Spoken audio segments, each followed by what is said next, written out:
सोने के मार्केट में इस समय कुछ बड़ा पक रहा है। क्या सोना अचानक महंगा होने वाला है या फिर कीमतों में बड़ी गिरावट आने वाली है? क्योंकि एक ऐसा फैसला लिया गया है जिसने पूरे बुलियन मार्केट में हलचल मचा दी है और इसका सीधा असर आपकी जेब पर पड़ सकता है। दरअसल भारत में रिफाइंड सोने का ज़्यादातर आयात बैंकों के जरिए होता है, लेकिन अब यहाँ एक बड़ा ट्विस्ट आया है। भारतीय कस्टम्स की ओर से मेटल पर 3% IGST यानी integrated goods and service tax की मांग शुरू होने के बाद बैंकों ने सोने की शिपमेंट को लगभग रोक दिया है।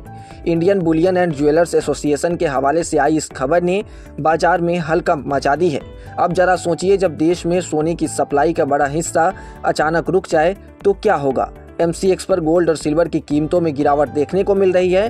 गोल्ड 5 जून वाला कॉन्ट्रैक्ट अपने पिछले क्लोज से 410 रुपए की तेजी के साथ 1,49,749 रुपए प्रति 10 ग्राम पर ओपन हुआ, तो वहीं MCX सिल्वर 5 मई कॉन्ट्रैक्ट अपने पिछले क्लोज से 469 रुपए की गिरावट के साथ 2,43,426 रुपए प्रति किलोग्राम पर ओपन हुआ।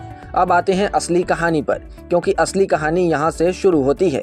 भारत का सोने का आयात अप्रैल में करीब 30 साल के निचले स्तर पर पहुँच गया। अनुमान है कि यह सिर्फ 15 टन के आसपास रह सकता है, जो कि पिछले 3 दशकों में सबसे कम है, सिर्फ 2020 को छोड़कर, जब कोविड के चलते मार्केट बंद था। इसकी सबसे बड़ी वजह यही है टैक्स से जुड़ी अनिश्चितता। दरअसल 2017 में जब IGST लागू हुआ था, तब सोना आयात करने वाले बैंकों को 3% टैक्स से छूट दी गई थी, लेकिन अब इस छूट को लेकर कंफ्यूजन बना हुआ है और बैंकों ने एहतियात के तौर पर इंपोर्ट रोक दिया है।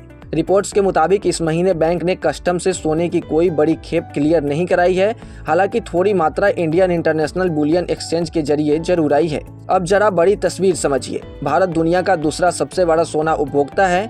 अप्रैल 2025 में देश ने करीब 35 टन सोना आयात किया था और पूरे साल औसतन 30 टन हर महीने आ रहा था। ऐसे में अचानक 15 टन तक गिरावट आना साफ संकेत देता है कि बाजार में बड़ा बदलाव हो सकता है। और इसके साथ ही एक और बड़ा ट्रेंड सामने आया है।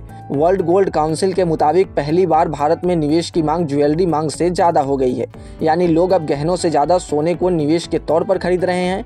इसकी वजह है शेयर बाजार में अनिश्चितता और कमजोर रिटर्न, जिसके चलते निवेशक सुरक्षित विकल्प की तरफ रुख कर रहे हैं। डेटा के मुताबिक निवेश मांग 52% बढ़कर 82 टन हो गई है, जबकि ज्वेलरी मांग 19.5% घटकर 66 टन रह गई है। कुल खपत 10.2% बढ़कर 151 टन पहुंच गई है और इसमें निवेश का हिस्सा 54% से ज़्यादा हो गया है। आमतौर पर यह हिस्सा 25% के आसपास होता था, लेकिन अब तस्वीर पूरी तरह से बदल चुकी है। इसका मतलब साफ है कि सोना अब सिर्फ गहना नहीं बल्कि एक मजबूत निवेश भी बन चुका है। गोल्ड, ETF, सिक्के और बार में निवेश तेजी से बढ़ रहा है। ग्लोबल स्तर पर भी हालात सोने को सपोर्ट कर रहे हैं।